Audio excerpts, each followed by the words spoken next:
Here we go again, dog. I was just again. trying to tell Danny how professional we were, and two take Jake, bruh. Right. It's Take better two. than no take Jake, though, right? Film a whole pod, and then nothing you get to the end of it. Oh my God. There's no fucking visuals, or the audio's fucked up. Stuck on one Could be a camera. lot Stuck worse. on one camera, always landwords. How come it's always on landwords too? Nah, that's not true. It's not. When it was Kenny Thomas, it's stuck on camera too, because that was him. That was him. I was yeah, when he was Oh. camera 2, it's stuck on camera 2. When I was camera 2, it's stuck on camera 2. Wasn't just So maybe we gotta put you at camera 2 from here on, just in case. So unless you're saying that box is racially biased, Where does that box come from? well, hey, you know what? Who produces that box, Len Words? I don't know. Because there is a common denominator in the glitch there. There you go. Yeah, and it's in my favor. So they might have assembled it in Nashville or Third time's the Memphis charm. or We'll find out the third time. Atlanta. So before we were rudely interrupted by our fucking glitch in the Matrix over there, I was talking about. What the fuck was I talking Joe about? Rogan. Oh, Joe Rogan Podcast. and long ass podcasts. Long And podcast. what was the deal with the? He had Ralph Barbosa on there. Yeah, what was that? That one was it was a little weird. I don't know, like it was just a strange dynamic. They felt like they were never really like in a groove, bro. Yeah. Like They they don't would like each other? Not that I don't know if they wouldn't like each other, but Just didn't flow well, right? Nah, that was exactly Okay. Ralph's humor and Joe's humor just kind of butted heads a little bit. Ralph's he's the comedian, right? yeah, Yeah. funny fucker too. Yeah, He's the one actually- that was beefing with George Lopez a little bit. Yeah, He did the I actually Shannon just, Sharp one too, right? Recently. yeah, I was about That to say one. that. I just saw. watched that one. Yeah. That one was the shit. Yeah, that one was good. But I Good think it's topics. because Shannon Sharp isn't a comedian. Yeah. So I think sometimes when Joe Rogan like has comedians on the podcast, it's kind of like a dick measuring competition, A little bit. right? Okay. Yeah. It's like whose humor can outlast this shit, right? And the reason I thought that for me it felt a little strange too, because I just finished the Bernie Sanders one. Did you see Bernie Sanders on Joe Rogan? That was pretty fucking good, bro. Really? Bernie Sanders is older than fuck, dude. Yeah, that's what I was wondering. I'm trying to like picture that in my head. Like, Bro, he's like the crypt keeper. He still seems a little more he's a smart mentally motherfucker. sound than some of these motherfuckers out here. Yeah, for sure. But he's like 85. Is he really? He's old as Damn, I shit. didn't know holy that. shit. Been doing politics forever. Yeah. But yeah, he was on Rogan, and like you could tell that was a different dynamic because they were talking about like there was more subjects that needed like deep dives, right? Yeah. Ralph Barbosa and Joe Rogan, it was like they were talking a little about a comedy, and then they started talking about fucking cars and YouTube channel. That shit was fucking everywhere, dude. Really? Yeah. Damn. So I don't even know why the fuck we were talking about that. But that's my take on it, Now bro. we're everywhere. Now we're everywhere. No, we're right here, Jay. We're right where we need We're to be. present. We're in the fucking moment, dog. We're in the We're moment. in now. Right now, not later. Can't go back to then. Nah, bro, because you are now tuned in to Respect Connect. I'm your host, Johnny James, and I'm back again with a few of my nearest and dearest. Jay, we here right now. Trav is in the building. What's popping, Jay? Posted, bro. Posted. I'm fucking posted today. Posted. You done moving? Yes. Eviction actually, notice is done. Yesterday was the official day moving the last shit out. So That's yeah. what's up, bro. Yup. Mom's happy in the new Yes. fucking spot. Good Yup. stuff, man. That's what's up, bro. We gotta have a housewarming party Guaranteed, bro. on the grill. No fireworks for this Nah, bro, motherfucker, shit, though. bro. You already know. You know the vibes. You know the vibes. Len Words in the building. What's popping, Len Words? Popping like Orville Redenbach. Orville Redenbachen. time. And if it's on the wide angle, you can see we're joined by a special guest right now. My dog Danny G's in the motherfucking building. Make some goddamn noise, Jay. Appreciate the Episode love. 119. Thank you. See that shit? Fucking professional. By 119 fucking episodes, I better know what the fuck I'm doing. Oh yeah, for sure, man. How you doing, brother? Man, I'm doing good, bro. I got water in my pipes, bro, air in my lungs, and a roof over my head, dude. I'm living good. Bars. Dope. Make some fucking cheering sounds for that right there, Jason. Some cheering Some cheering sounds. That was a good way to start it, because it's true. I feel like, I said this yesterday in my 11-mile moment of clarity, we use the internet as a comparative measuring stick. Oh yeah, for sure, man. And it's not the truth. It's mainly a highlight reel, right?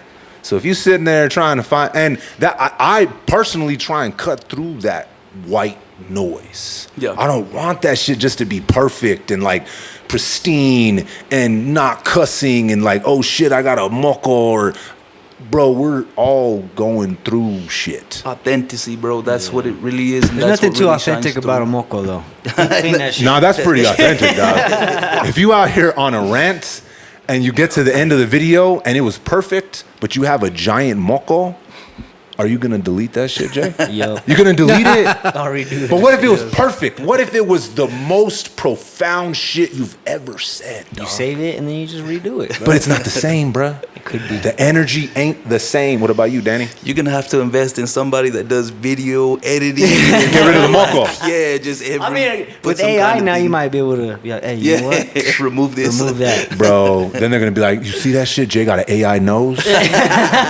You see Jay's AI nostrils? Right? They're just mirrored. It looks the It's same. gonna look like you got an IG filter. I just copy and paste They it. moving different from your head motion. Yeah. Bro, sometimes when you know women come up for pictures, a lot of them like, and I'm sure Danny can attest to this. A lot of them like to take the pictures inside Snapchat, right? Oh, definitely. Brother, they'll run up with that fucking eyelash filter on. I'm like, look at that shit. I look crazy as shit. They'll come with the selfie real quick, and then you're looking at yourself in the screen there, and you're just like, hey. Fuck happened to my eyelashes? I ain't wearing blush. Yeah, you're checking your skin color. Yeah, like damn, what the fuck? You I got didn't put- eyelashes over your shades. Swear to God, bro.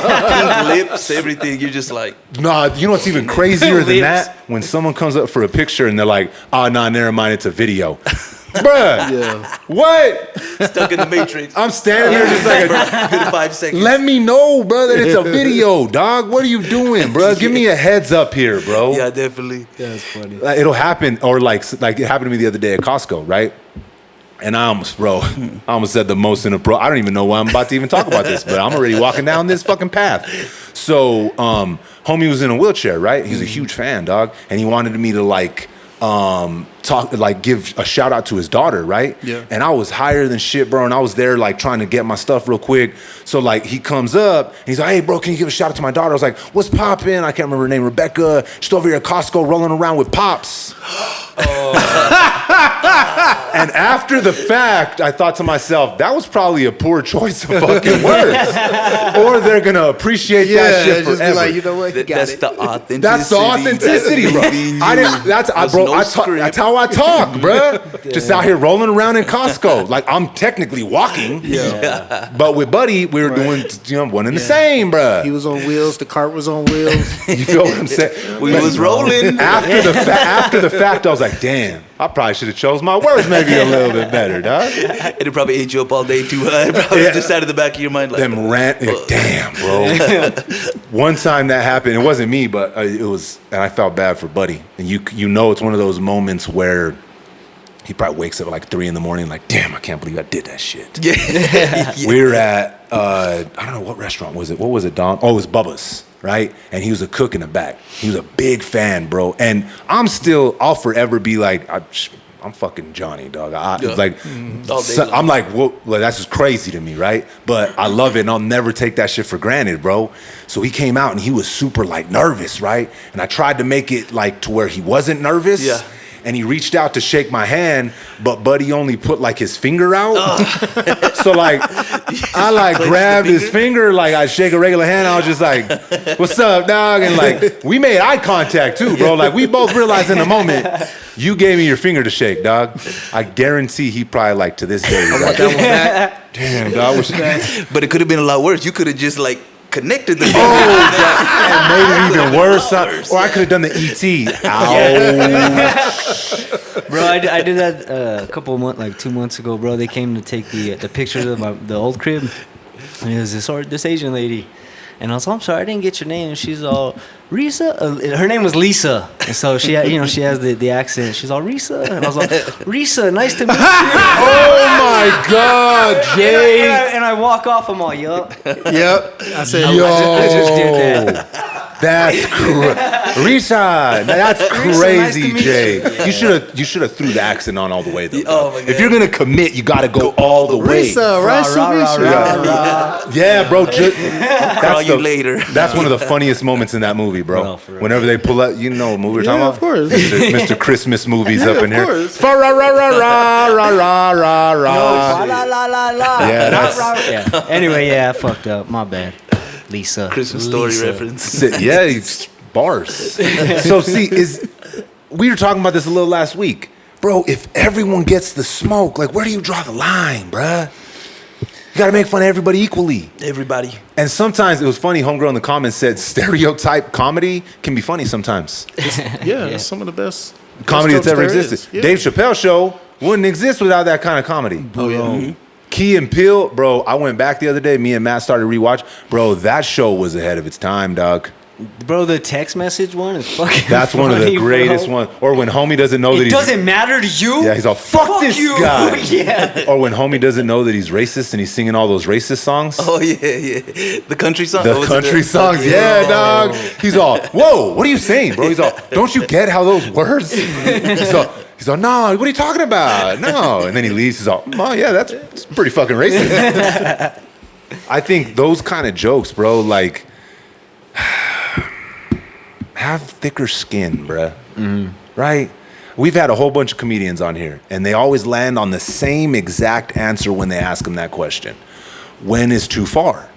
None of them have ever said that there's a too far. It's just if you're leading with love or with hatred. Yeah, definitely. If you're making the joke from a standpoint of like, I hate this fucking group of people, it's gonna feel different. Yeah, it's definitely gonna show. Versus this is funny because this is funny. They're making fun of me, I'm making fun of them. It's equal back and forth, bruh. Me and Vern sit there and fucking clown on each other. You should see what this guy has me saved under his phone as. I can't even say it because we'll get demonetized. Damn. You're gonna have to show me later. It's a little racist. It's a little racist. It's not racist. but It's not. It's not.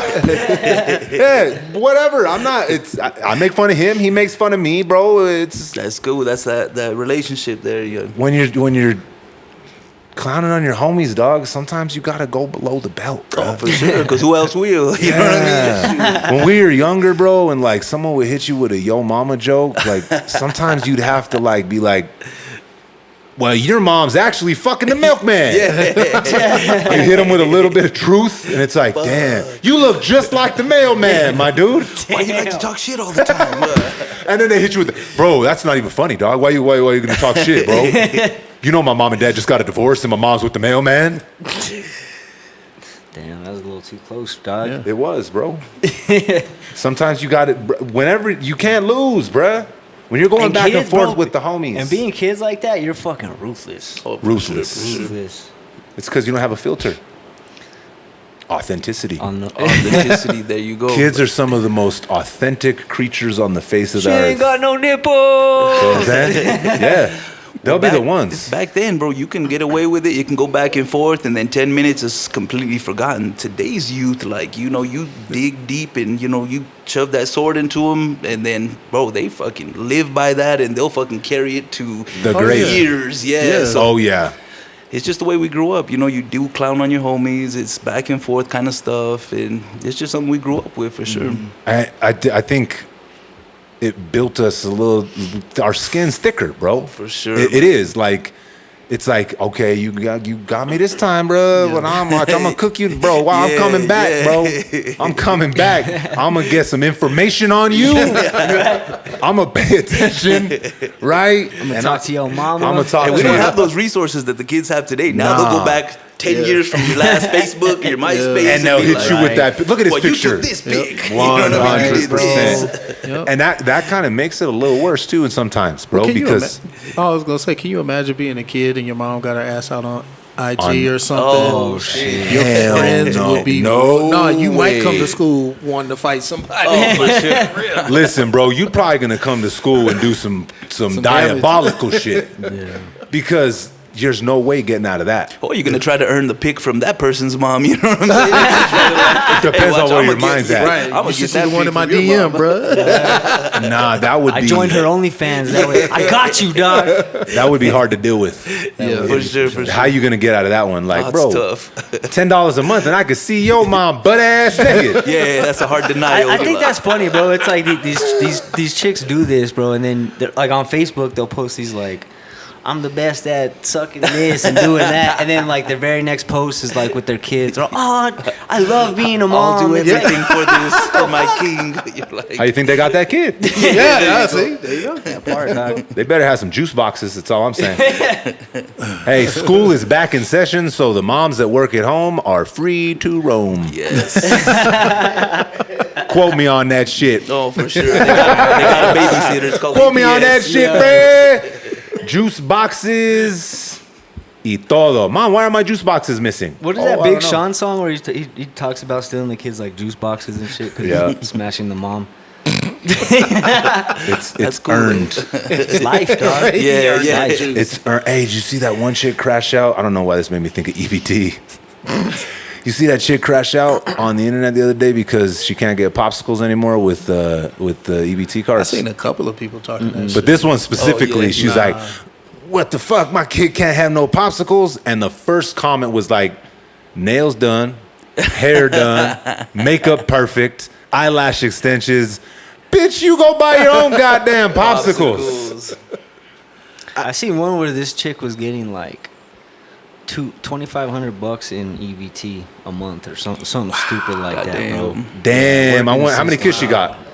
I don't remember. It was out of hand, bro. Everybody in the comments was just like, "What the fuck is this bitch doing to life? 25 hundo. Wasting air." Yeah. Bars. I'll be fucking throwing It was barbecues a lot, every bro. weekend, bruh. You're looking she- at and she your was check and the complaining about taxes it, and yeah. seeing where it's going. You're just like, Wait a minute. Okay. Yeah. If I had that much EBT, bro, we'd have barbecues at the park every fucking weekend, my dude. Johnny always got the good meat. It would look like, hey, it would look like a All the Dr. Dre chicken, video all the- from the yeah. 90s, bruh. We're gonna have racks the of ribs, steaks. bro.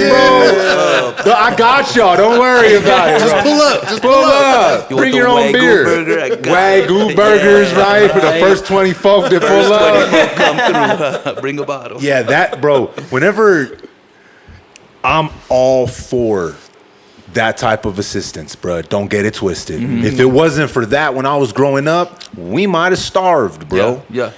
But there comes a point when you gotta cut that fucking umbilical cord and get out and get it. Because if you're constantly attached and fucking sucking from the government's system, then you're controlled by them constantly. Always. Whatever You think they want, they're gonna push you that Yeah. way. Do you think they should have like a time period? Like you get 2 years of this. They used to.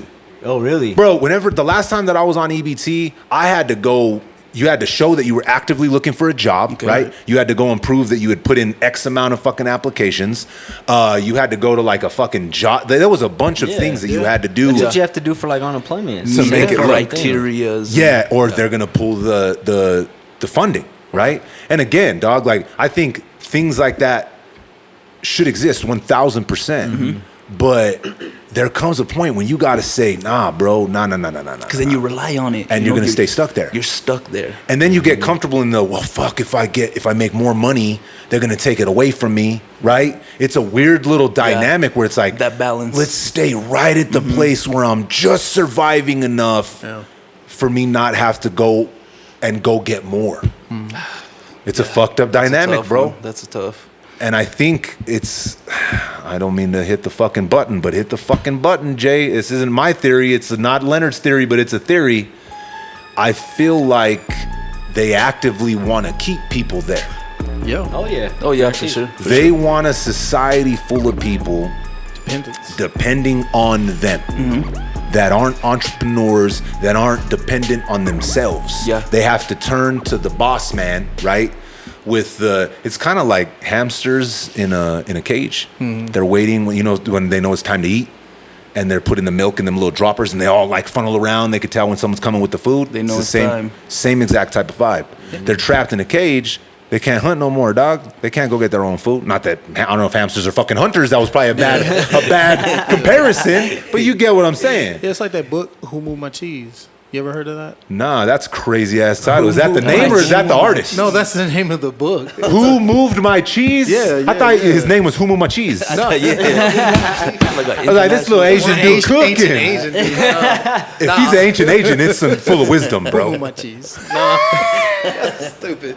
No, it's called Who Moved My Cheese, and it's about rats in a maze that certain rats learn to go attack where the cheese is placed versus some that like just smell it and find it anywhere so they can move it. And the ones that just go to the place over and over again, they just get mad and frustrated because, hey, I keep coming back and the cheese isn't there anymore. Who moved it? Where some rodents, and it's a metaphor for people, where it's like some people actually go find the money versus some people just go where the money is handed to them. Yep, and they'll stay there, and even if the money dries up, they'll stay there and die. Yeah, and they'll just fight over die what's on there. that hill. Yeah. Damn. That's crazy. Shout out to Humuma Cheese, Humuma cheese. Who moved my cheese? The Plug 'em. the ancient philosopher. Ancient philosopher from the Tibetan hills, from the Himalayas. Swear to God, I heard Humuma Cheese. I was like, it's a writer? What the fuck's going on? But I feel like it's a part of it's a part of the plan, right? And we were talking about this the other day off the pod, and I'm glad we kind of circled back over here, bro, because we're back in school, right?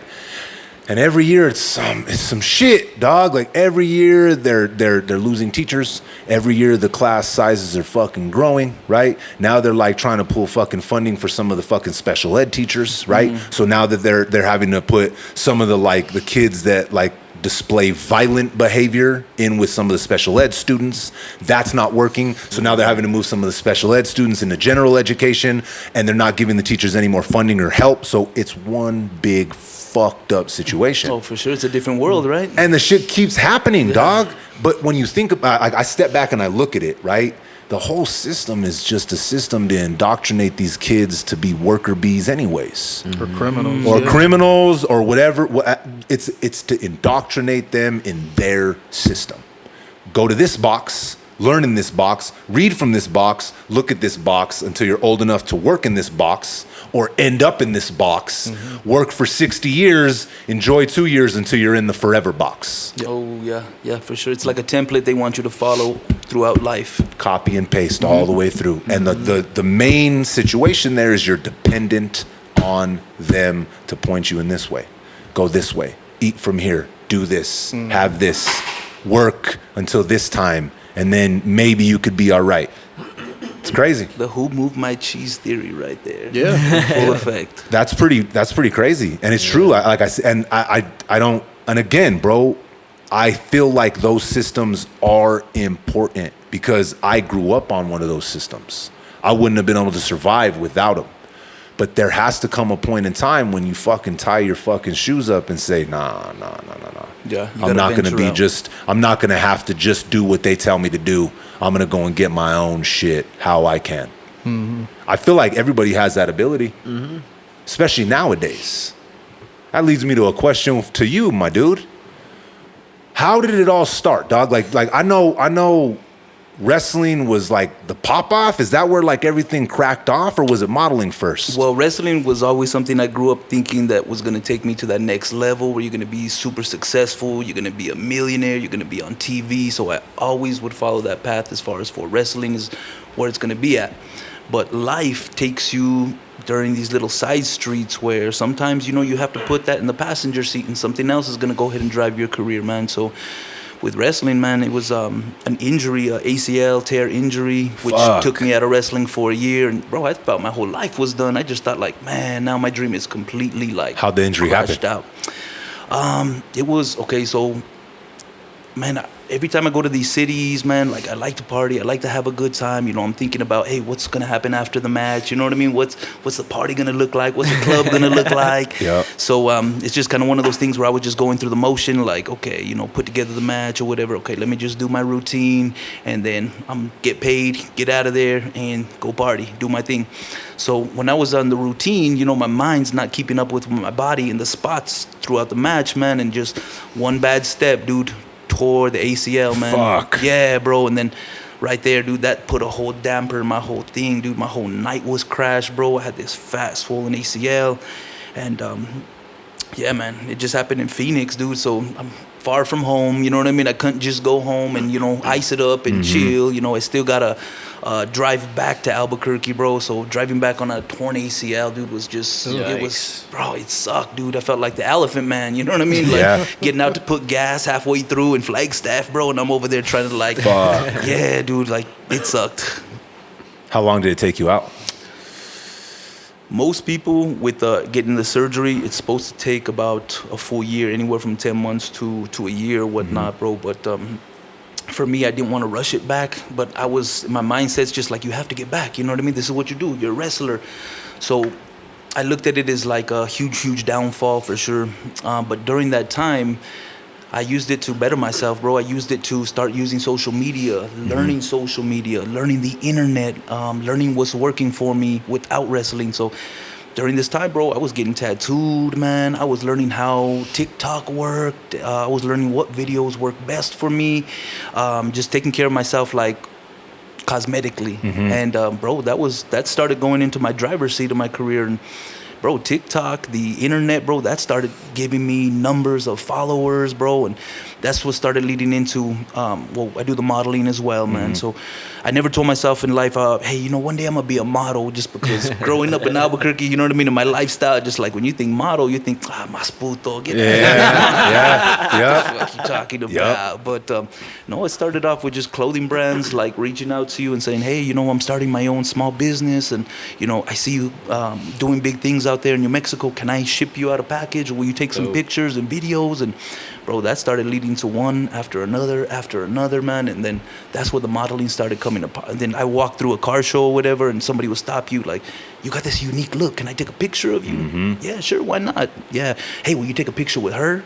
Hey, will you take a picture with this car? And then that's where the modeling started to come into place. Dope. That's crazy. See what I'm saying? That's organic. That's my exact point right there, bro. There's so many different fucking avenues, bro. I think so many people are trapped in this like vision and version of themselves that they're scared to venture anywhere else, Yeah, bro. definitely. Like they really are, dog. Like I ain't even gonna front, bro. When the videos for comedy started going for me, bro, like I was fighting it too, because I'm like, go listen to the bars, motherfucker. I've been fucking shooting and directing and writing and making music forever, bro. Like, but if I would have just held on, dog, and not venture into everything else, it wouldn't have bled into everything else. And I think also too, that's finding who you are and who you're not. You know what I mean? Like if you're ultimately this rapper that's mad at the world, and you know the world's holding you down and you're mad about it, and that's all your rap is about, bro, then that's what your personality is gonna be. But when you start finding who you are, bro, like, bro, your characteristic, bro, your charisma, bro, like that outshines a lot of stuff, dude. So that's why a lot of people tune into the videos, bro. They could relate to it, bro. It's you stepping out of your comfort zone. And I bet you sometimes you were just probably like, well, I'm not a full-time comedian, you know what I mean? Like, should I be doing this? But you start to see what works. You start to see what people start to like, man. And that brings out, like I said, is who you really are, man. And when you could be who you are, bro, that starts to shine a light on your personality. For sure.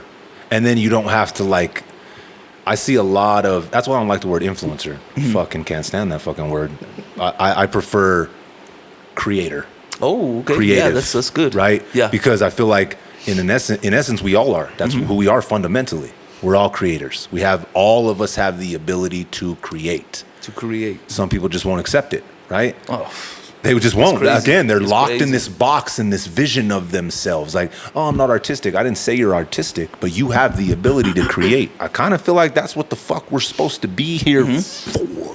And it's a lot of people's ego where they're just like, nah, that's not me. But it's just like really deep down inside, you're a different person around your immediate family opposed to who you are in the streets. You know what I'm saying? 'Cause around your immediate family, we could be funny. You know what I mean? We could make jokes. We could, be out of our comfort zone. But sometimes when you're in the streets or you're around other people that you're not super comfortable around, you have this hard shell. Oh, yeah, you got to stand off a little bit. Yeah, no, definitely, man. And, it does show. What I've learned as well, too, man, is I grew up like that person, bro. I grew up in Martinez Town. I grew up in gang life. So I always was that, I got my chest out. You know what I mean? Just like that. Hey, man, like, don't fuck with me kind of shit. You know what I mean? But I learned that didn't work for me, bro. That that closes doors for you, where being a approachable person, being personable, bro, having charisma, that starts to open up different type of doors and opportunities for you. And man, that's how I get these opportunities today, man, is like I present myself to shows, bro, these promoters, these bookers, these festivals, these coordinators, bro, brands, businesses, and that makes it easier to work with somebody like me, opposed to somebody just like, well, I don't know if I really want to work with somebody like that. You know what I mean? That has that bad energy, or that's really hard to like break that shell. 1,000, bro. I couldn't agree with you more. And that, brother, I had to learn that the hard way multiple times. I got kicked off of 2 tours for beating up a DJ and beating up a promoter. Oh shit! And it was just because I felt I went in with that same mentality. Yeah. I mean, fresh off of being a diabolical little shithead, I'm on the road. Yeah. And I'm like, nah. And it was a little bit of disrespect. Was it what they did disrespectful? Yeah, for sure. Did I have to do what I did? Absolutely not. And I learned the hard way. I got kicked off of the tour twice. Yeah, it's learning. It's just like... It fucked with my pockets. Yeah. And I'm like, there's other ways to do this than just fucking straight to fucking knocking dude out. And then the opportunity that you would miss throughout the other shows, you know what I mean? Who knows who I was going to meet? Who knows? Who knows what features I could have got? What doors could have opened? opened? And then the promoters and the people that book those, they look at you like, damn, I really fuck with what he does, Not but this dude. fucking just bottled the DJ, bro. And they don't look at the situation. They don't go back and say, well, actually, he's justifiable because. And that's another thing. What I do is when I usually travel alone, bro. I usually do these shows by myself. You know, I usually pull up by myself, because if I start to show up with an entourage, I start to show up with all my crew, my homies, my team and whatnot, bro. I'm responsible for every single thing, every type of interaction they do, sure. You know, like, so I don't want that. Like, if somebody rubs them the wrong way or somebody disrespects them, says something disrespectful, they get into a fight. The promoters, the audience, everybody, they don't look at it, well, this one guy, guy number one fought this guy number two. It's just like, yeah, Danny's crew and these guys got in a fight with so-and-so. So that's the last thing they take away from it, bro. So I always believe in like traveling by yourself, bro, and doing stuff on your own, bro, because you could take responsibility for what you do. For sure. Well, and also, like, it shows the people that can do that and can't, right? Again, we go back to authenticity. I've traveled to places where people are like, damn, bro, you went out there? Yeah, I went out there and I'm just myself. Yeah. I show respect. I get respect.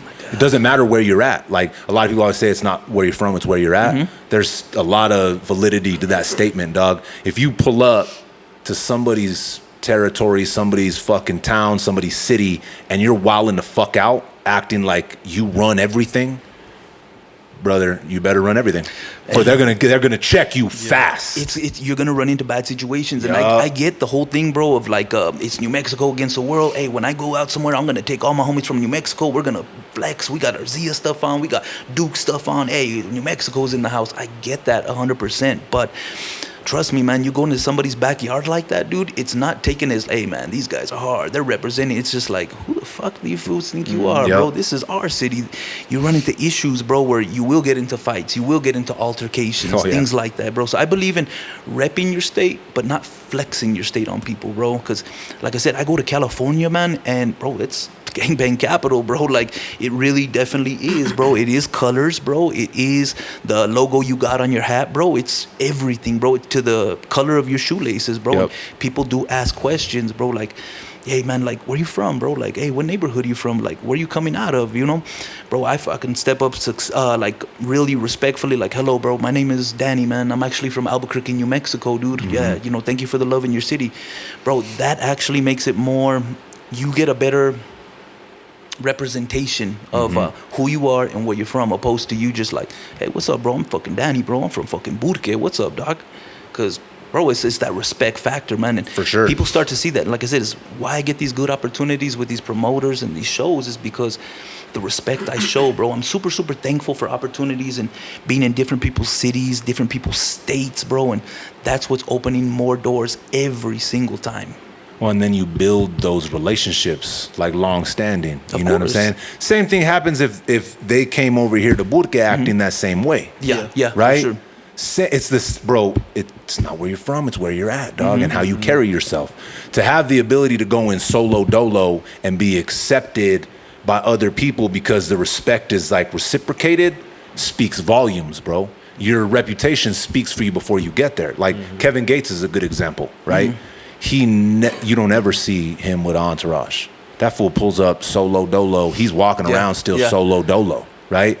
And when you're yourself, you can accept all of the consequences. It's easier to, because it's like, well, whatever happens, I know I didn't get accepted for not being me, or I got accepted for being somebody I'm not. And your representation of New Mexico, because these places you go to, they may have never in the future meet somebody from New Mexico. So you might be the only person from New Mexico or the representation that they see. And the energy that you put out there is something that they're always going to remember for New Mexico. So if you're a fucking asshole, bro, they're going to think everybody from New Mexico is fucking assholes. You know, hey, man, you make people from New Mexico fucking assholes. But if you're real pleasant, bro, and you're a real good person, man, they're going to be like, hey, man, I met somebody from New Mexico, bro, and they're actually pretty good people, bro. Like, man, this is your representation for where you come from. Yep, and our culture. And I think our culture actually kind of leans into that, dog. Like, I say this all the time, bro. Like, we're definitely the culture of I'll give you my shirt off my back. For sure. Right? You need me, like when I see somebody, bro, and they're like in a tight spot. Like one time, for example, bro, we're leaving the pod and this car was broken down right there on like fucking Carlisle. And everybody's just driving by. Fuck, I stopped in the middle of traffic, threw my hazards on. I was like, what's up? You guys need any help? And the security guard walked up. He's like, Johnny, what the fuck are Johnny you doing delegated out here? everybody to help that car while he Well, I did it. drove by. Yeah. Everybody moved. But I stopped and I'm like, you guys need any help? Like, what's going down? He's like, yeah, bro, can you help push my car off to the side? Everybody's just driving by him, bro. But my instinct always in situations is like, hey, what's up? You guys need some help? You need an extra hand? Let me push you out of the way. It takes 2 seconds. for sure, and I feel like for the most part, our gente and our culture, 90% of the time is on those type of vibes right there. Yeah, and I believe in what like you said, that you help that person. It's you being a good human being. I believe in always being a good human being before being a gangster. I know it's keep it G all the time, but there's a point where you got to be a human being, a person of society, somebody that wants to help people, wish the best for people, opposed to your ego saying, well, I'm not that kind of person. Well, I mean, and then it goes to what your fucking definition of fucking gangster is as well. Oh, definitely, man. My shit has grown so many different ways. I always thought gangster was, being the toughest motherfucker on the streets, the one who's never backed down from nobody, the one who flexes the hardest, that kind of person. The person who does the most damage, the most violence, stuff like that. But now that I'm older, man, I start to be around real life people, man. People who actually have grown out of that kind of lifestyle, man. So, bro, I start to respect the people who take care of their kids, have a daily routine, working hard for the money and an honest living, making it better for their kids, taking care of their family, those kind of things, bro. That's more gangster to me than opposed to who's gonna be the toughest dude on the streets there. So 100%, dog, because I think, and you gain that knowledge from starting to lose people. Oh my God. Like I look back, bro, and I've said this a bunch of times. Like I look back at some of my OGs, and like I look at it now from a fucking 40-year-old standpoint. I got 4 kids. I was out here doing shit I should not have been doing at 13 years old, bro. Yeah. And I was looking at the homies, my OG homies, for guidance, and they were there was no guidance there, my brother. They were guiding me down the wrong direction fucking fast. And that's where you gotta kind of, you as a person have to learn. You have to be like, I know of course we expect them because they're OGs and they're our older generation, that they should be guiding us in the right direction. It's not always the case, man. I think you have to learn from the goods and the bads, and you have to actually take a step back and saying, well, damn, that's my OG, but he still lives at home, you know what I'm saying? He's still, he doesn't have a car, he's walking around the neighborhood all day, Mom, where's the meatloaf? Yeah. Meatloaf. Yeah. So you learn from, do you really want to be in that situation 5 years from now? Or do you look at the common person being like, wow, dang, this guy has multiple cars, he has his own house, he could pay to travel different spots all over the world. They might not have that kind of street credibility with the youngsters as far as for the same dude who, just got out of jail, they live at home with their mom, you know what I mean? They're still banging at full capacity, but when you take a step back and you start to look at it, it's just like, if you're gangbanging past the age of, 35, 40, It's crazy work. who are dog. you gangbanging with? It's crazy.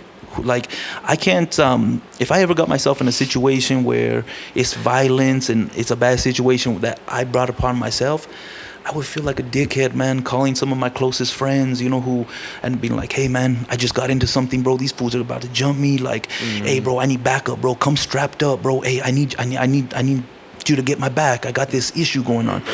Man, these people are at soccer practice. They're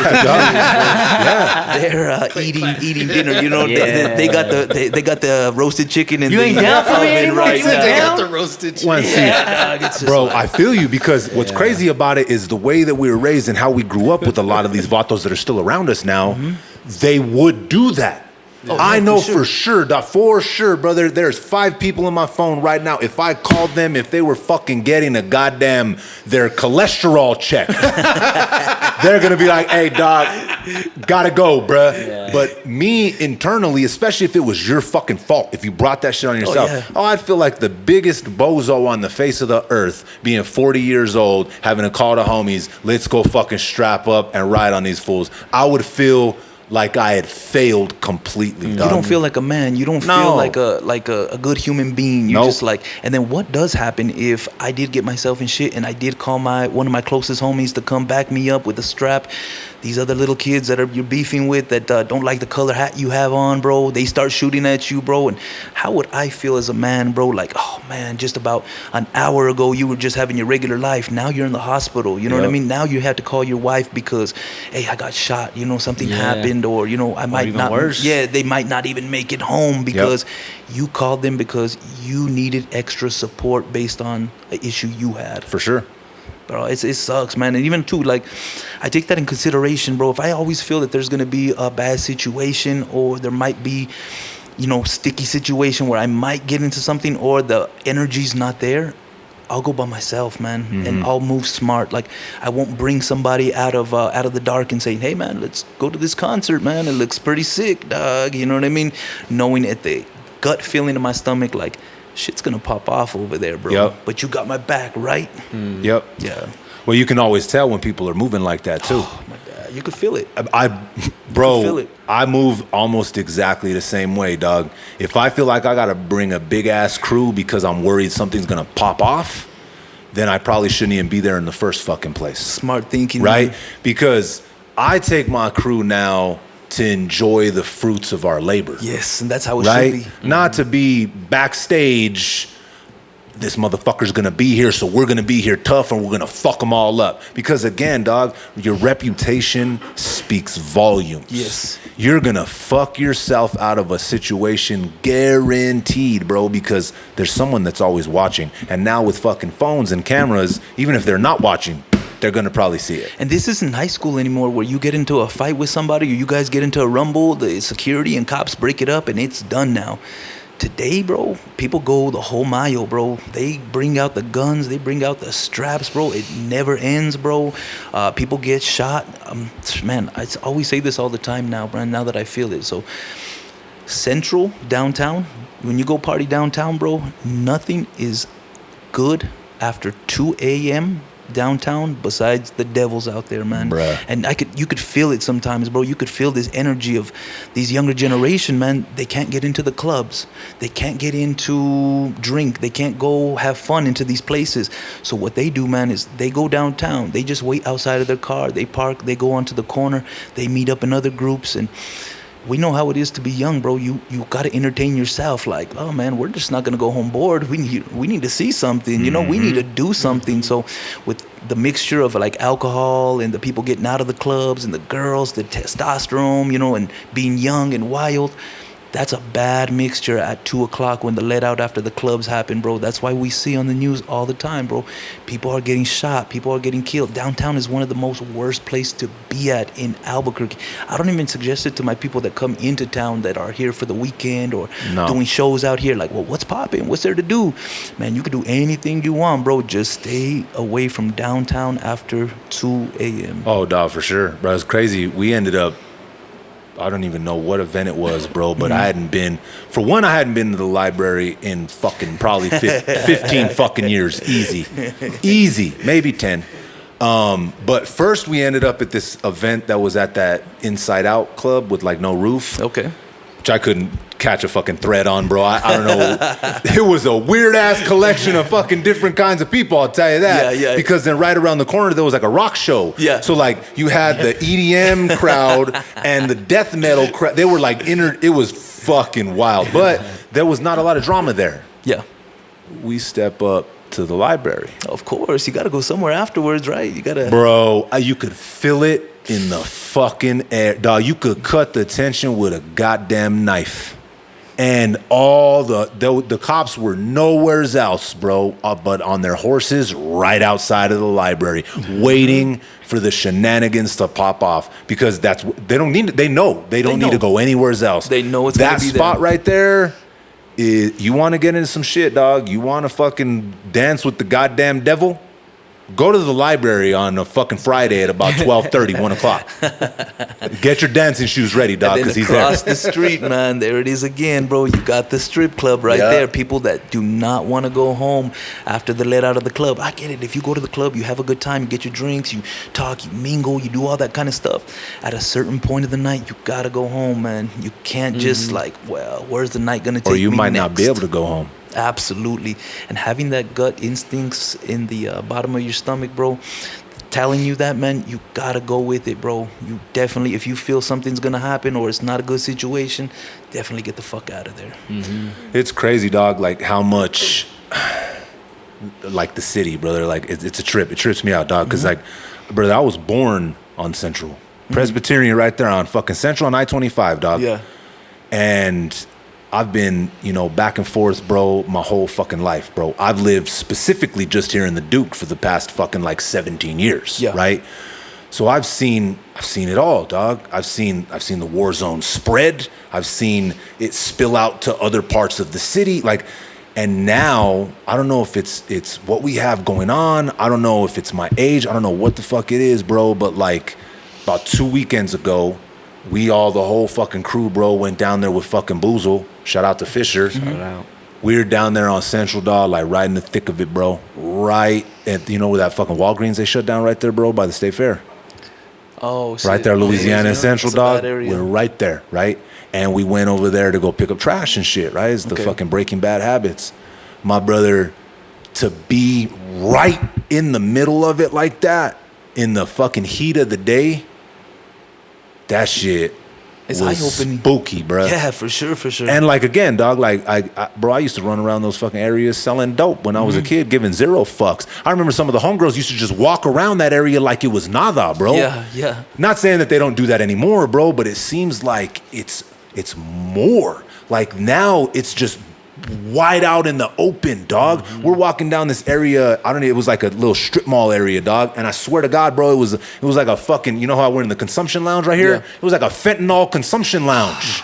It's They were bad. all, and brother, this was on Central. They weren't tucked away in an alleyway, dog. There was probably about 35 of them just sitting there, just all of them getting fucking higher than the stars, bro. Man, it's super And sad one to of them, bro, buddy, falls out.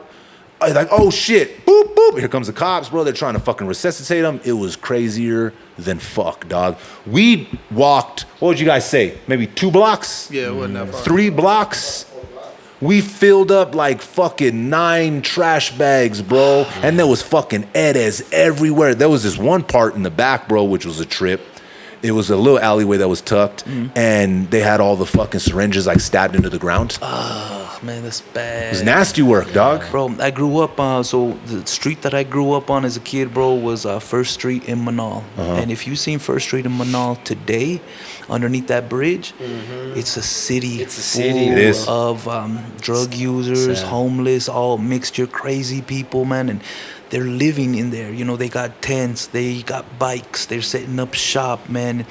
It's definitely an eye-opener to see, like, because I used to walk to school. I used to leave my house, walk to Albuquerque High School, not have any kind of issues with anything like that, But now today, dude, you see it, man, and it looks like The Walking Dead, bro. It looks does. like a herd of The Walking Dead. And I hate to say that, like, it's a disrespectful way, but, it definitely does look like the show. It's a bad situation, man. It is, bro, and it's a trip that you're talking about, that area right there too, bro. Because when we'd come in every weekend, we'd usually stay at that hotel that was right there.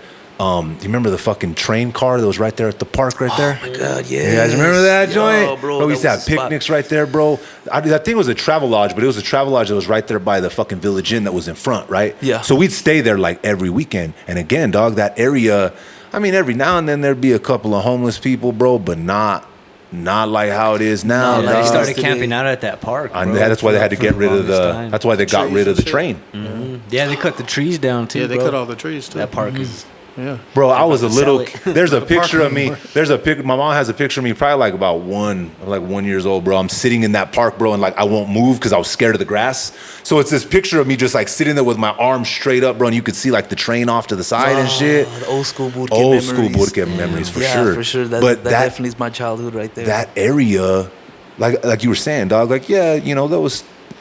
Hey, it's always been rough, my brother. Right? It's always been rough. It just seems like now the rough edges, dog, are clearly being shown on every fucking corner almost. So you can't turn your head from it, bro. Like you see it, bro. Even driving through that, bro. Like they're in the streets everywhere, bro. They're surrounded underneath that bridge, man. And like I said, I grew up there, bro. I used to walk to Freeway Liquors. That used to be my, how we all have that neighborhood liquor store or like little tiendita that we would go to get snacks or go get chips here and there, bro.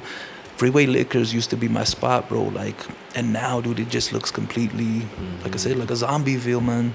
Shit's scary, dog. It's like, and I don't know, there's not one solution because it seems like shit's just like compounding on itself. Like we were talking about before we sat down, bro. You see that little youngster that killed the Uber driver? Oh my God, man, that's psychotic. Bro, it's getting crazier and crazier, bro. Like, watch, look, I bet you I can't do it as much justice as the homie fucking, shout out to the homie fucking Johnny, the fucking news guy. Are we connected to fucking Bluetooth here, Jay? Shit. Because me putting my phone up to the microphone, it just ain't cutting it anymore, dog. It's looking like we don't know what the fuck we're doing here, Jason. So we have the fucking Roadcaster. I need to be fucking connected to it. What's it called in the Bluetooth?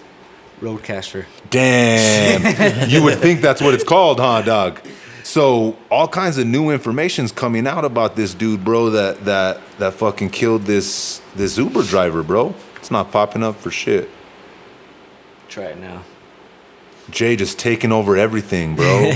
Oh, there it is. Roadcaster Pro. Roadcaster Jay is in charge of the fucking audio, so he's gonna do it all.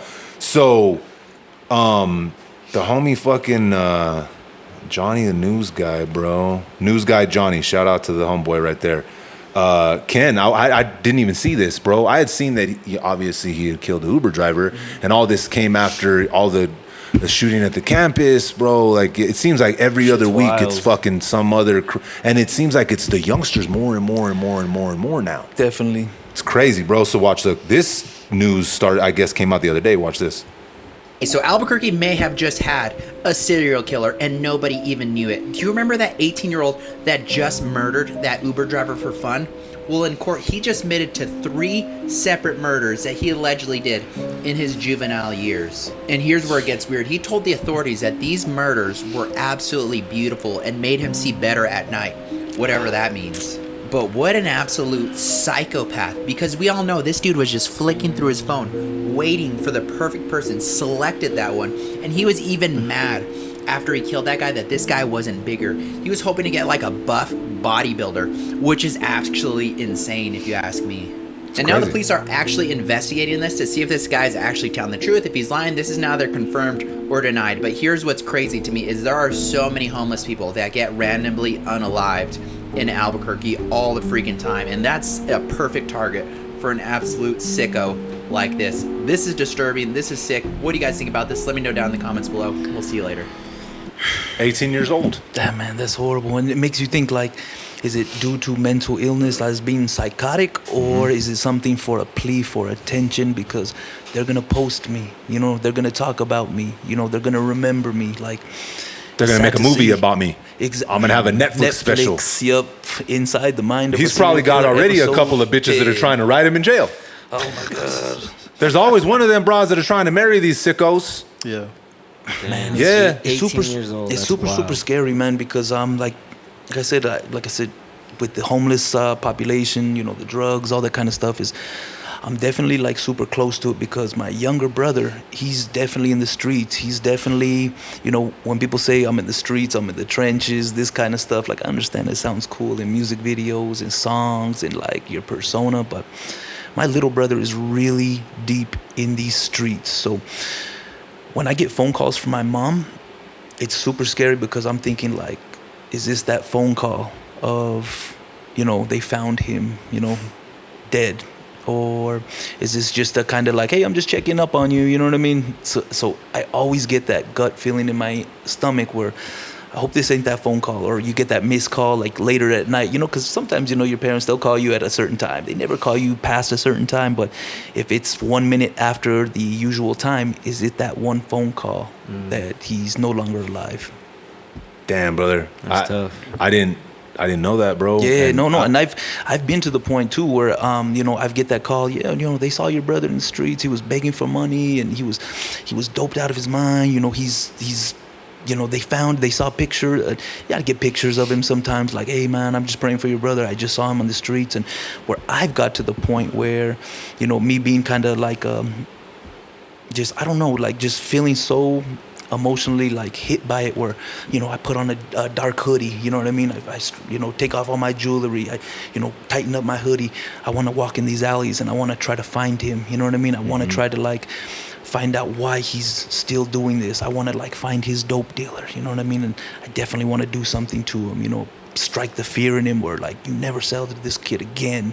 But I know that's not possible because if that person doesn't do it, another person will. So I've had those countless times where I've parked on Central, you know, in the back of somewhere, like at the fucking Wendy's or something, and then kind of go incognito mode, you know, and like walk around and like, this is late at night kind of stuff, like 3 a.m, just seeing if I find him, see if I find the person who's keeping him on that constant hamster wheel of fentanyl. And you know, it gets to the point where I can't do that all the time. You know, I've had to accept the fact where, because we have helped him, we have got him straight, and you know, the first couple months are great, you know what I mean? I'm doing good, I'm in the gym, all that kind of stuff, and then you get that one phone call, well, your brother's back doing to it again, you know, he's back in the streets again. And it's just like, how long can I keep on having faith that, you know, it's changed? So I definitely got my ear to the streets, man. I definitely, like, sometimes I've seen him, like, I'll be driving on down the road or whatnot, coming home from work, long day at work.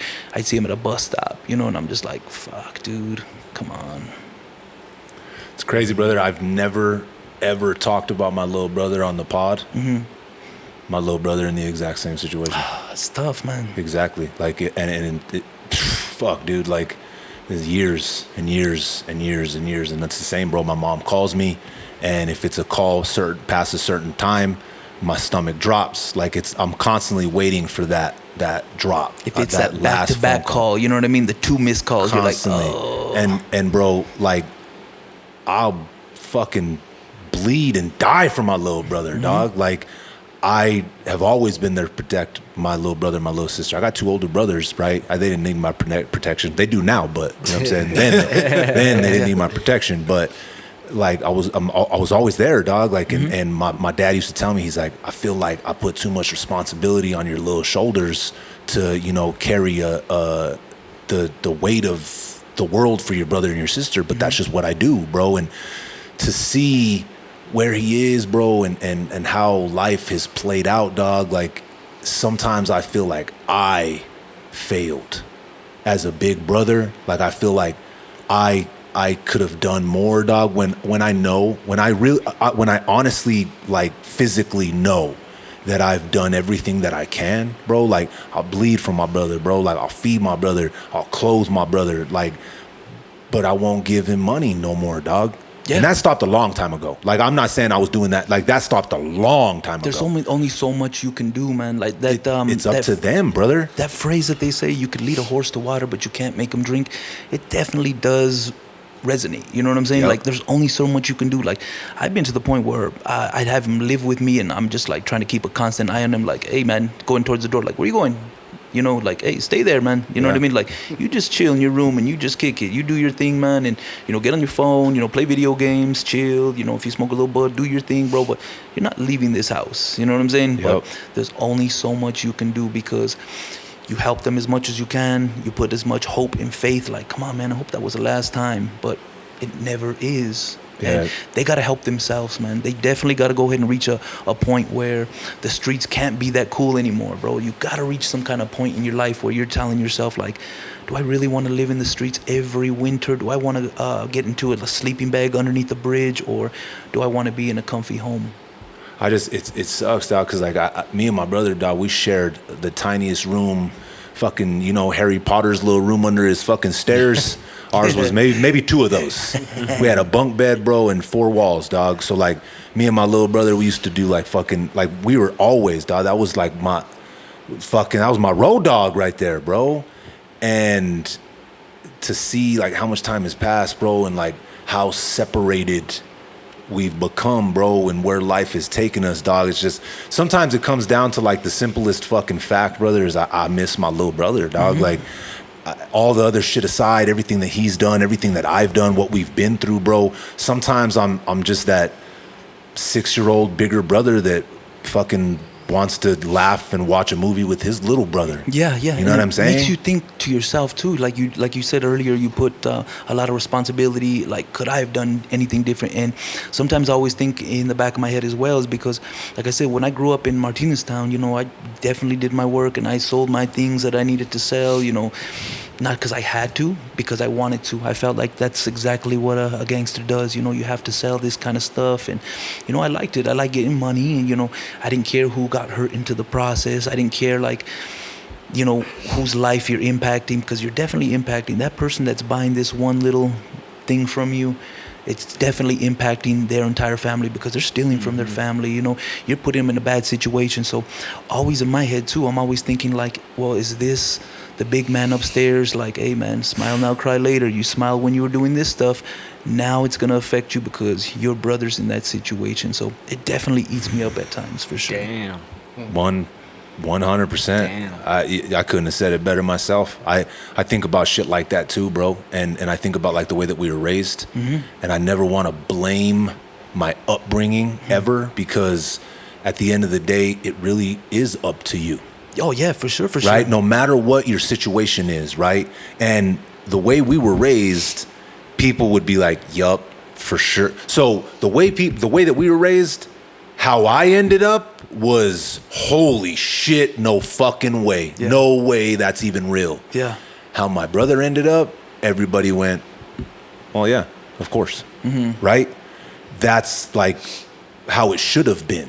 And for all of us. We choose these type of paths, man. Like, when it comes to gang life and everything I done, bro, I was never forced into it. I can't say like blame society, blame my parents, blame my surroundings. It's because I wanted to do it. You know, like I was infatuated by older gang members, and you know, the fear that they would strike in random people, or hey, you know, don't mess with so and so's brother because they're from this side, you know, and like they're connected. So I always was infatuated by that kind of stuff. I always infatuated with having a crew of people around you, people being fearful of, you know, that side that you're from or the color that you represent. So I was definitely not forced into it. It was something that I chose. And when I say like taking responsibility and knowing who you are and who you're not, I think now that I'm older, I always think about like, why did I gangbang? You know, it's because I chose to at that time in my life. Like I said, these people that are doing it nowadays that are older or kind of doing it backwards, where you weren't into that life and,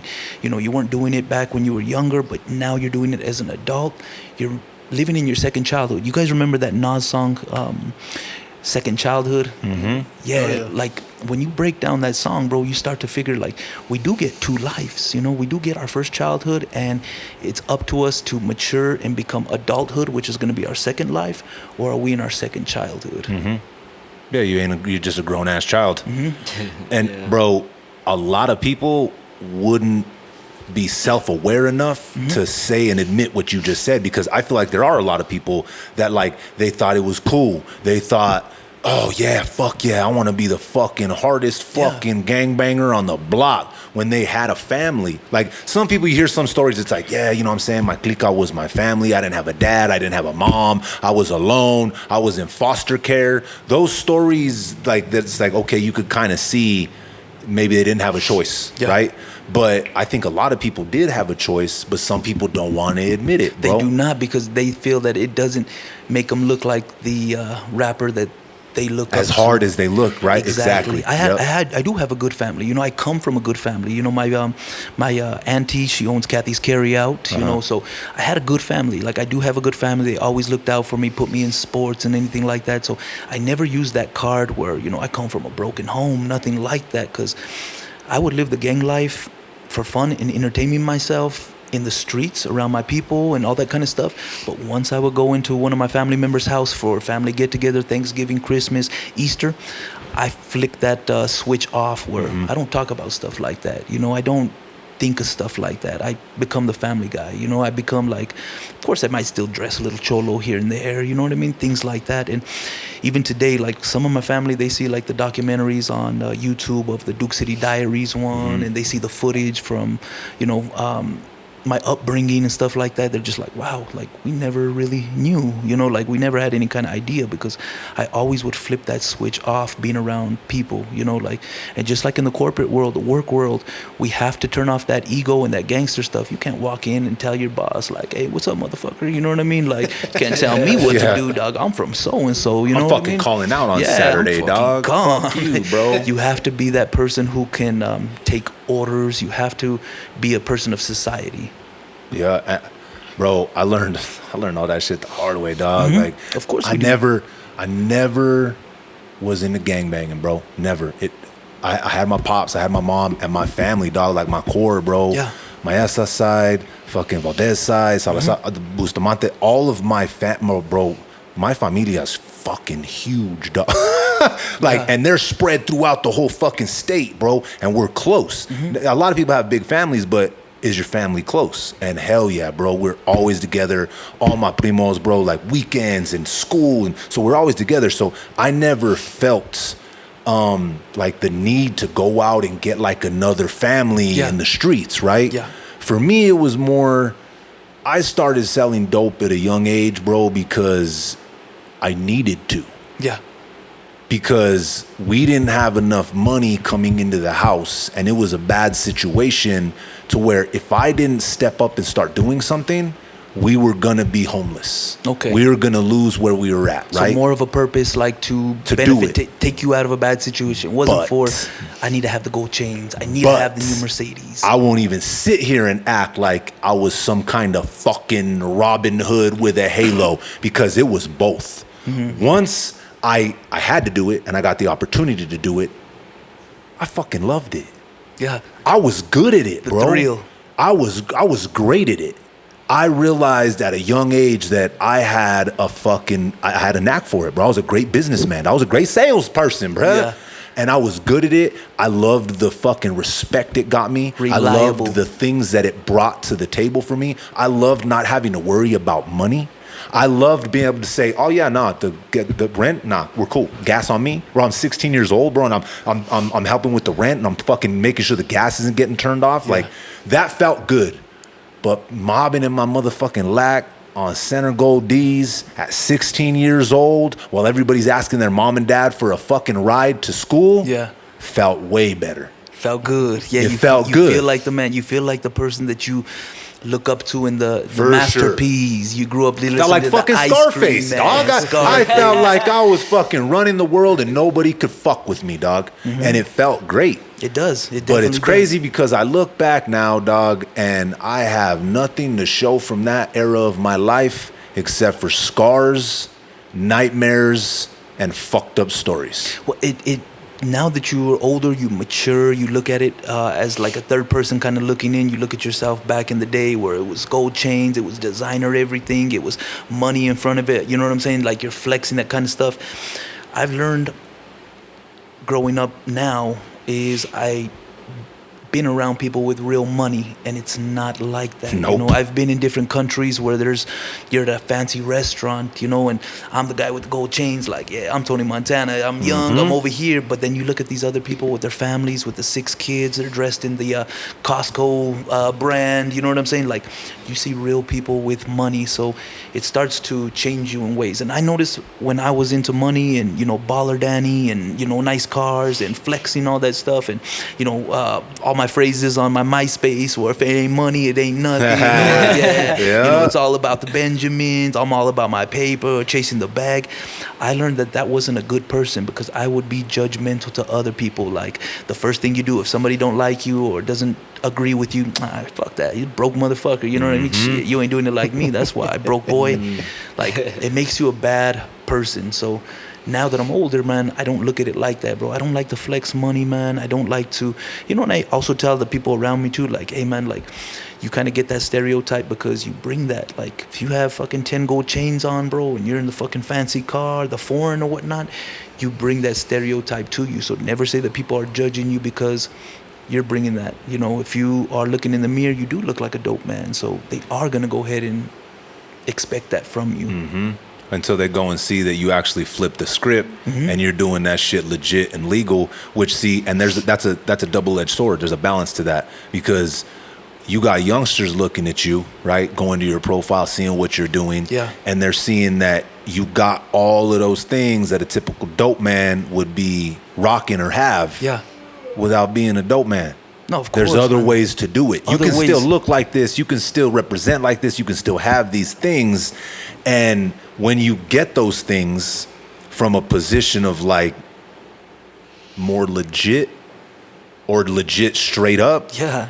it's stronger. It can't get. It's harder for them to take that shit away from you. And I feel like you appreciate it more, dog. I used to fucking blow money like I was never gonna fucking lose it, bro. I didn't give a fly. The moment I got my hands on money that I got the dirty ass way that I was getting it, I didn't give 2 fucking shits, bro. Make it rain in the club. Just throw it. You Yeah. ain't Run out it. there digging trenches for concrete with me, dog. Exactly. You wouldn't be spending that money like that. 100%. You know what I was doing? I was poisoning the fuck out of everybody around me, dog. And I was acting like it too, right? I was spending it that way because that's why I don't have nothing to show for it.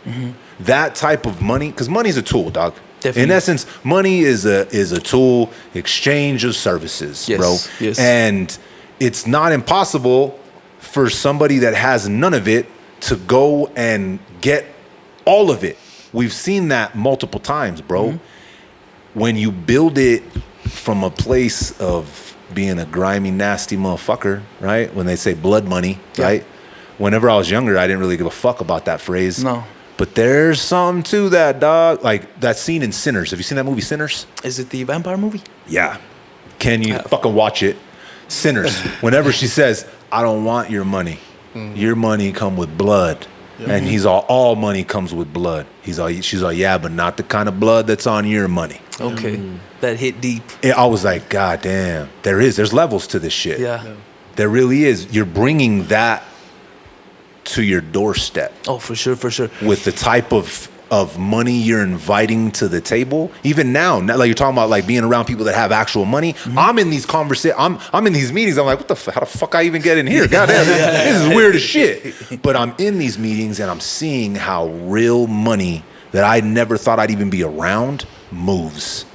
And it moves quiet and fast. Yeah, and it feels good to once you make legit money and you're doing it the right way, that weight off your shoulder about prison or getting caught or when is it gonna end or the repercussions you're gonna have from doing it. Yep. Man, that's out the window. You know what I'm saying? Like, I'm the same kind of way right now, man, is where I'm not doing anything bad in life. I'm not doing anything where I'm hurting people, you know, anything that's illegal, nothing like that, man. So the weight off my shoulders from that feels amazing, man. I could sleep good, man. I don't gotta look over my shoulder every time. I don't gotta wonder like, all right, when does this gig end? Or you know what I'm saying? Because we all seen this, the dope dealer movies, Narcos, all that kind of stuff. It definitely is gonna end at a point. You know what I mean? But when you're doing it legit and you don't have that fear, it feels a lot different. It does. And fuck, bro, that paranoia, that level, that fear right there, bro, that shit fucked me up mentally, like, earlier on in life. I had some dark days and dark nights because of that shit, bro. And it was because I could never fully, like, relax. I could never rest. I was constantly looking over my shoulder. I was constantly looking out the window. I was like, I felt like a crackhead most of the time. Yeah. I was up till 3 a.m. I was looking out my fucking windows. Being scared of cops, being scared to be in the vicinity of law enforcement, man. But not even doing nothing wrong. And I'm like, shit, just like, 10 and 2, what the fuck? Bro, most of the time you don't even have to be doing shit wrong. I'm still scared of the cops, bro. It happens, man. Yeah, for sure. Add having some work in your trunk to that fucking equation. Add an outdated tag. And my shit, don't pull me over. Hey, they throw on them cherries, bro, and you got some in the trunk, and your heart starts going ba ba ba ba ba ba ba ba ba, and you go to like pull over, and they just fly right by you. Yeah. Oh yeah. Buddy. Starts to get at your head. You know what I mean? Buddy, you go pale. You get the shot of adrenaline that you get from that there. Johnny's all, I'm done with this shit. I'm done with this shit. All right. After the next one. Yeah, it got to a point again, and you see people all the time, bro. It's like, I didn't have a choice. Mm-hmm. It chose me, and in essence, sometimes, yeah, bro. But honestly, dog, for the most part, I kept doing it. Because I liked it. It made me feel like I was doing something self-admission that nobody else could do. Yeah. It made me feel like people were paying attention to me. Mm-hmm. It made me feel like people were scared of me. It made me feel like I was the person in charge of a lot of shit. Yeah. And I was just a fucking kid, bruh. I got a 16-year-old son right now, dog. I look at him fucking riding his skateboard to work, and I think to myself, what the fuck was I doing? Yeah. That's insane, bruh. It's such a different level of life, right? And then I look at it and I'm like, that's what I wanted to break. Yeah. You have to break that. If you keep passing that torch on, bro, it's never going to get any better. Ever. Mm-hmm. Imagine, bro, you know how I'd feel if my fucking kids were out there doing half the shit that I was doing? I'd feel like a complete loser, bro, a bozo, the biggest failure that has ever existed on planet Earth. I get that 100, man. So it's crazy, dog. Like, so I got a stepson too. You know, my stepson, teenager. Majority of his teenage years in high school or whatnot, he's in his room. You know, he's playing the video games with his friends. You know, hear him screaming upstairs, you know, just being crazy, stuff like that. But never going out, never going to these kind of parties. And I remember when I was younger, I'm just like, I ain't staying at home. Are you serious? Nah. Like, shoot, I'm out. You know, like I'm out partying. I stay out. You know. We all grow up that kind of same way. You know, you tell your parents or grandparents, whoever you live with, hey, I'm spending the night at so-and-so's house. You know, don't worry about me. We're safe, you know. And then you guys all go mob out, just experiencing the city, just acting wild and shit. But he don't do that, man. So at one point in my life, I'm just like, dang, man, is he boring? You know, like, dang, like, I was never like this. But when I turn on the news in the morning and I see the stories such as the Uber driver killer that we just talked about, or these kids, the 14-year-old kid that got shot for playing video games inside a dorm, I'm so thankful that he's not out in the streets doing that kind of stuff. It makes me like have like a different view on it. Like, man, well, I don't care if you're living a boring life, man, not riding bikes outside, you know, going stealing at the grocery store, stuff like that. As long as you're underneath the roof and you're safe and you're living good, man, that's a lot better than me turning on the news and hearing about you and your friends running over, or those kids that hit the bro, it's fucking crazy, dog. Bro. That's crazy, bro. That ate me up inside. You didn't hear about that? There was a group of kids, and homie worked for the National Labs, the National Labs. He was driving his bike to work. They seen him and they started recording it, and they just fucking ran him over. Yeah, they're all clip him. Just clip him. Boom. That's fucked up. He died right there. Oh, hell no. These were young little kids, bro. I think the bro. youngest one was like 13 maybe. I could be wrong, but I think the youngest was like 13 years old. Wow. And it's crazy, bro, because I know. So do you guys, my bad, do you guys think that some laws need to change? Because it's all these youngsters doing this crazy shit, and it's like all they get is a fucking slap on the wrist, it seems like. You know what I'm saying? Like, I don't think they deserve a slap on the wrist, but I don't think we got laws on the books. You know what I'm saying? For youngsters like that though. We got laws on the books for everybody. Yeah. We got to enforce it, and we gotta change what's going on in the homes. Well, our system down here is completely fucked. Completely fucking destroyed, bro. It's almost like they don't give a flying fuck about these kids. Look at what happened with the case with, I always forget Hitha's name, bro. Oh my God, I already know the apartment. Yeah, the with- apartments. Oh yeah. Yeah. What'd you say, Ken? Victoria Martin case. You know what I'm saying? Like, that case right there, bro, hurt my heart forever. Still does. Bro. Still does Yeah, to even think fuck. about it, bro. And everybody failed her, dog. Everybody did. Even the court system, when everybody went in, bro, nobody got what they deserved, bro. Nobody did. And it's like the system down here is fucking broken completely because, again, the kids fall through the fucking cracks. CYFD too, bro. CYFD's all fucked up, bro. All fucked up. So it's a top down, it's a whole fucking top to bottom situation that's fucked. The parents always starts in the home. We've said this Definitely. 1,000 times, bro. It starts in the home. Then it continues out into the city or the town or wherever you're at, bro. It takes a village to raise these kids. I know that sounds like a fucking Saturday morning special. No, it does, bro. But it's true. It really does, if you bro. see someone's kid out here fucking being a little fucking motherfucker, and you're just like, oh well, it's not my kid. Same way, it's Oh, not that's just my how he problem. is. Oh yeah, Yeah, that's just how Todd is. He likes fucking burning the cats alive. Like, well, yeah. Look what Todd turned into. Yeah. Like, to me, it's a top to bottom failure for a lot of these kids. Yeah, I think there's a lot of moving wheels that are involved, like a lot of different gears with one hand needs to talk to the other hand, because when I do see these stories of these kids that are doing all these bad things, man, like the grown-up side of me is just like, oh man, that's terrible. You know, they need to be locked up forever. These are psycho-ass kids. And then the other part of me is just thinking like, when I was that age and I was rolling around in these stolen cars with my friends and the conversations we're having, like, yeah, we see one of the enemies, bro, let's fucking blast him. You know what I mean? Like, hey, walk up to these fuckers, ask them where they're from. You know what I mean? If they say something, dude, just fucking blast them. As a kid, I'm not thinking, you know, that's not the right thing to do. You know what I mean? You're just thinking of your small circle in that car. And a lot of my friends who have been locked up for life have done bad things on the peer pressure system where it's just like, okay, no, I'm the downest motherfucker in this car. You know what I'm saying? Watch me blast them. You're sitting at the park with your friends or whatever, bro, and you guys are just conversating, just like, hey, bro, hey, if you're down for your shit, and that's the lot of phrase that gets us in a lot of shit. Hey, if you're down for your shit, hey, go fucking rush that fool right there, bro, and tell him never to fucking wear that color in this park again. I'm fucking down. Then you have another one of the homies, wait, I'm way more down than that motherfucker, so after you hit him, bro, I'm gonna fucking try to knock him out. The other two guys, oh, hey, you know what? After he gets knocked out, we're going to stomp the fuck out of him. That kind of shit starts to lead to people dying, and that's why we get locked up at a young age, you know. But you're not thinking as a member of society. You're just thinking like, well, if I don't fucking do something crazy, then my little circle of friends are going to be, this fucker's a punk. He was all scared to fucking get in on the action. He didn't get no stripes. It fuels it when you're that age, bro. It fuels it because you see one of your homies jumping off a cliff. You're like, I could jump higher off that bitch. And we both falling. We both falling, but I got higher than he did. And it keeps fueling it. That's why I say all the time, like, you should never jump somebody. I'm never going to fucking say go and jump somebody. But I've been in situations where it's led to that without that ever being the objective.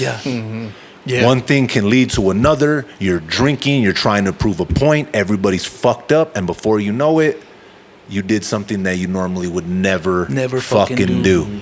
And sometimes that mistake right there, bro, can be a life-changing event. You're never going to be the same. Your life's never going to be the same. How many kids that were probably in that car, right, that were just like, oh, this is funny. We're gonna do something funny, and it's gonna be on TikTok, and people are gonna laugh. And buddy died, right? And now they have the rest of their lives, bro, to think about that one stupid fucking decision. Yeah, man, it's crazy. And sometimes, like, when I think back in my childhood and growing up with my hood and shit like that, sometimes at times I would be like a voice of reasoning. Like, if me and one of my partners it's 4 o'clock in the morning, we're still walking around in the streets, you know, looking for action, my homie might be like, hey, bro, I'm gonna fucking shank this motherfucker right here, dog. Fucking we'll go through his pockets and see what he has. me being like the voice of reasoning, like, man, like maybe not, dude. Like, don't fucking do something like that, bro. Like, don't fucking do that. Like, do not fucking do that shit. Come on, well, come on, dog. Fucking, hey, for the hood, bro. The fucking homies, bro. They'll be like, hey, these fuckers fucking got in on it. Fucking the last night, you know, these fuckers are down. Hey, man, you're gonna end this fucker's life, bro. We're gonna both get locked up because we're both responsible. We're both in this fucking situation. And even being in car rides with people, bro, and just like, hey, bro, we're gonna pass by this fucker's house, bro. We're gonna fucking blast it up. You know, like, hey, man, like, you don't know who's in that house, bro. There's probably maybe somebody's little sister, somebody's little brother. Someone's like, mom. Do not fucking do that, man. Stop being a little bitch. You know what I mean? Like, come on. Aren't you down for the fucking hood? Fuck yeah, bro. But there's other different ways, bro. And I'm not saying that I was always that voice of reasoning, like that older brother that says, nah, man, we're not doing this. Sometimes I'm just going along with the flow. Like, all right, man, fuck it, bro. You know, well, sometimes it's easier. Sometimes, bro, it's not easy to go against the fucking... Bro, swimming up against that fucking... That stream, that shit ain't easy, dog. Especially at that age. I feel like at that age, dog, you care more about impressing people. Fuck yeah. Right? So, like, again, the phrase cool. The dumb fucking shit that we have done for people to think that we're cool. Especially in that time, right? And whether you're in the streets, whatever the fuck it is, bro, it doesn't even have to be that. At that age, we've all done some dumb shit. Fuck yeah, for people man. to think. What's Len words? I'm gonna look at you, dog. I know you were looking at me. I was. He's all, fuck, this dude's gonna put me on the spot. Can you think of a time when you were like you're in your teenage years, full of fucking teenage dirtbag energy, that you did something just so people thought you were cool and you regret it, or you feel stupid about it? People thought I was Yeah, or cool? anybody. I mean, but mine was more like fucking with chicks way too early. Oh, way too early. Like that, I look at my son, who's not far from when I started, and I'm like, no, please don't do this. And do you think you were doing it just because you wanted people to look at you a certain way? Like, oh, You know what? Leonard out here getting these bitches. Man, I don't really know what it was, man. Like, I really feel like when I look back at it now, I feel like I was kind of hypnotized, bro. Really? To be honest with you, like, I really feel like whether it was the music, whether it was the culture, whatever, but it seemed like something I wanted or needed to have to happen. And then when it did, and I would tell my homies about it, and they're like, damn, really? Like, they're all regular ass kids, and they hadn't done any of those. Leonard shit out like here that. fucking. Yeah, and it was like, Damn. yeah. And I was telling them stories of shit that had happened, like, and they were just like, damn, bro, like her pop showed up, you jumped out the window, and it's like, yeah, nigga, I was booking, you know, and they think it's funny, but I'm like, it dawned on me at that point, and then for me, when I realized that, I stopped, and then it was years before I started, you know, getting into that more. But it took that moment where I was like, fuck, like, I'm really out here. Like, I'm the one that jumped off the cliff first. Yeah. Like, what the fuck? Yeah, it's trip, bro. I could attest to that. I ended up with a kid at 16 because of those vibes. Yeah. And I think it was checking things off the list. Yeah. I feel like it was certain things that you would do that would make people look at you a certain way, right? That motherfucker's, he's a straight pimp. People would look at me like, damn, bro, you see Grim, bro, pulling in here with another fucker's a bitch. pimp, eh? Hey, Grim pulled up in his caddy, bro. You got like 2 B's in there. I'm like, yeah, you right. Yeah. And the whole time, who am I doing this for? Yeah, right. And our definition of player and pimp when we were growing up is way different than it is today. I know. You can't say 100%. you're a pimp online, or you can't say, hey, I'm a player, because it just be like, what the fuck? Yeah, no. What is that? Nah, they're gonna be like, damn, you're a player. You show your age too, saying Yeah, some shit like that. right. Like you say you're a pimp Okay, now, it's Cat like, damn, Daddy. you're like, Uncle okay, Harold's a Cat player. Daddy. What's good, ma? Yes. But you look back from, 2020, bird's eye view type shit, and you're like, what the fuck? Who was I proving this shit to? Because a lot of the shit that I was doing to prove something to somebody wasn't moving right with my soul. Yeah. Like it wasn't who I was, like fundamentally, like in the core. And who, like, was I proving it to myself? Like, was there like To fit in, maybe? Yeah, was there a group of people that are sitting around being like checking off the list? Like, oh yeah, Like, you got it. He's a bad motherfucker. You see this? Here's your Check the reward. list. You're a bad motherfucker. Here's your Trophy bad comes in the motherfucker mail.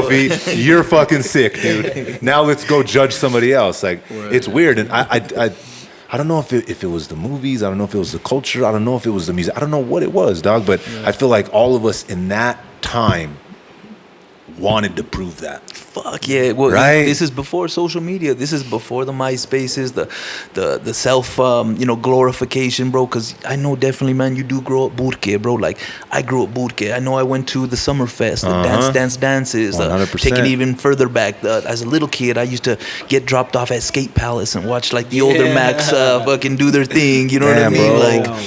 Gonna go fucking skating again real quick. But nah, dude, that is growing up burke, bro. Like, you definitely have these kind of routines, and I know you guys probably all done this same thing too, where you and your little homies, you guys go to the mall. This is before cell phones, you know. You go buy the CD at Sam Goody's, you Yup. get your receipt. Hey, can I borrow a pen, guys? You know what I mean? You take the pen. Hey, now we're having number contest. You know? Let's go get Let's all see these who numbers. gets the most numbers. Remember when they made us not walk around in more than groups of groups? 3? Oh, yeah. Remember when Coronado's like, no groups. If there's 4 people in a group, we're breaking this whole shit up. a game. All right, you're red team, you're blue You're team. blue Let's team. see. Yeah. Let's separate each other. Yeah. Bro, the cops, the security, they were on our ass, bro. Yeah. Anytime. I'm telling you, bro, 4, done. Get the fuck out of here, bro. Because they were saying that anything above that was gang gonna be a activity, bro. problem. Yeah. Sam Goody right there, Yup, dog. yup. Sam I could Goody. smell the orange Julius, my dude. What was the other one? Spencer's. Spencer's still there. No, what was the other one? The other one though. Like the other record store. No, not record store. It was like that. You'd go and they'd have all kinds of cool little like different hot top. No, not Hot Topic. It was similar to that. You talking about the one where, like, remember those pictures? They're like blurry as shit, and you walk up close to them, and then you walk out, and the 3D pops out of them Yeah, pictures. And then That's they all, old school. they all- Remember that shit? That's old school. It was like a- that dark store. A lot of the like punk rockers would always be in there. That was Spencer's, wasn't it? Was it Spencer? Yeah, thought it no, it was Hot Topic, but now it's No, different. not Hot The Hot Topic now is not the Hot Topic from then, Doug. Okay, I don't know. Hot Topic used to even have like dildos and shit in the back. Did it? Right. Yeah. Oh yeah.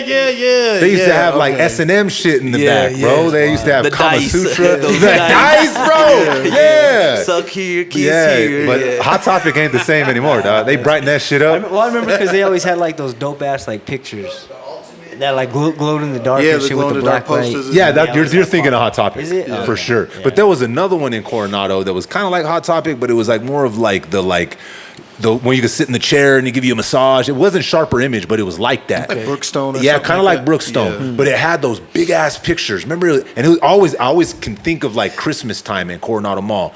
They were massive, bro, and like it just looked blurry. You'd like either have to like walk up close and then walk out, and the picture would pop out. Some people will get it, some people Some won't. people would get it, some people I won't. So don't you get had it. half of fucking Albuquerque was standing out in front of these stores, dog, with our eyes crossed, trying to see these fucking pictures, dog. I can't remember the name of the store, dog, but as a kid, that fucking shit was lit. Lit. What was it called, Ken? Remember the state fair as a kid, bro, being like 20 deep? Oh, the State Fair. Yeah. The State Fair as a kid, that was something else right there was too, bro. different. Yeah. That was different.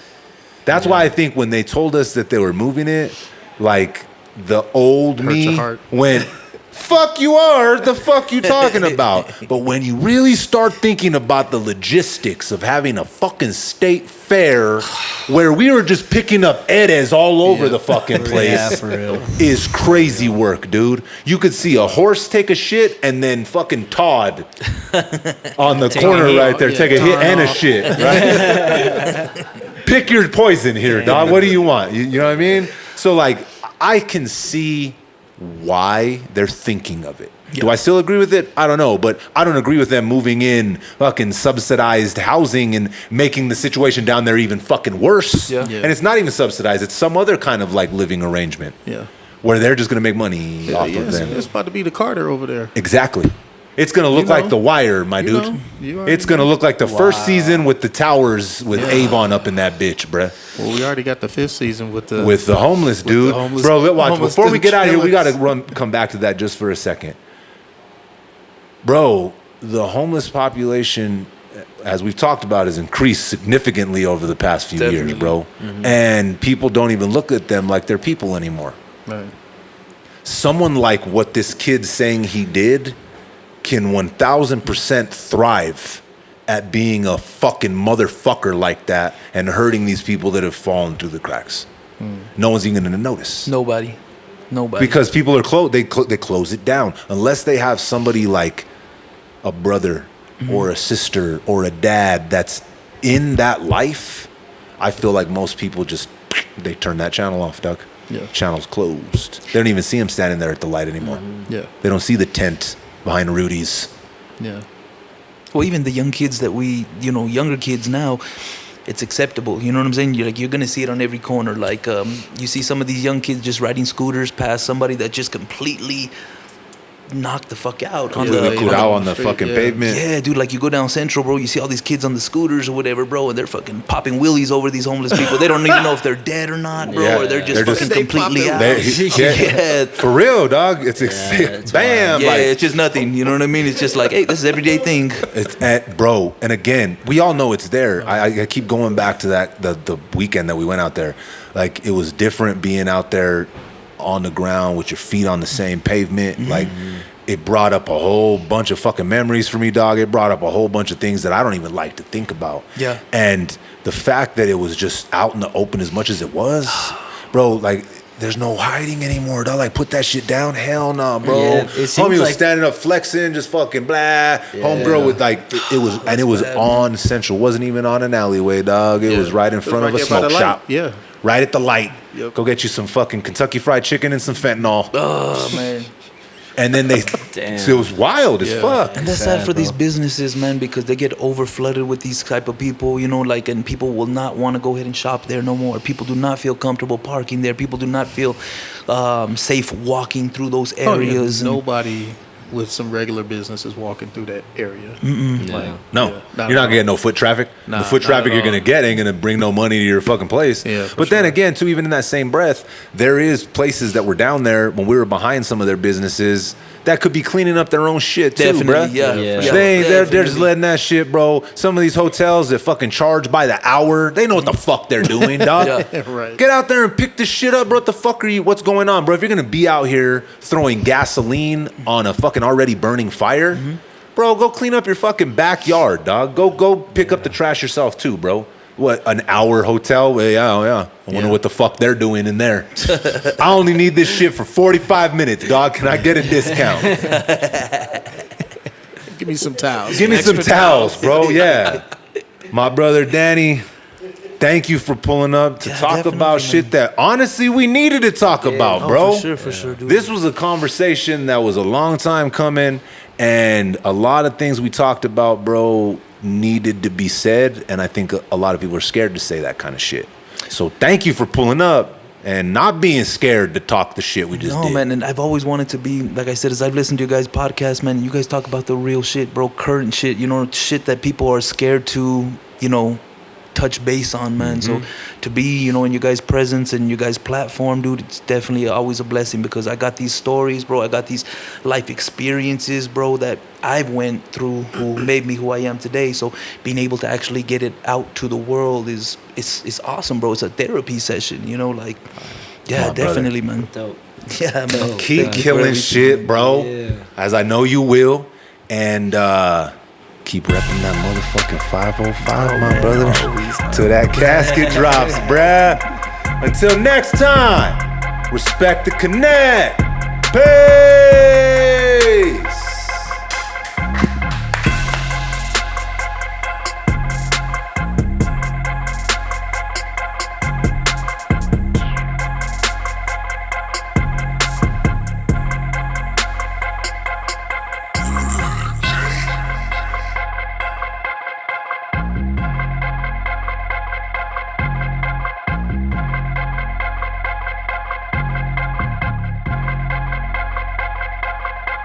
It's thicker than that.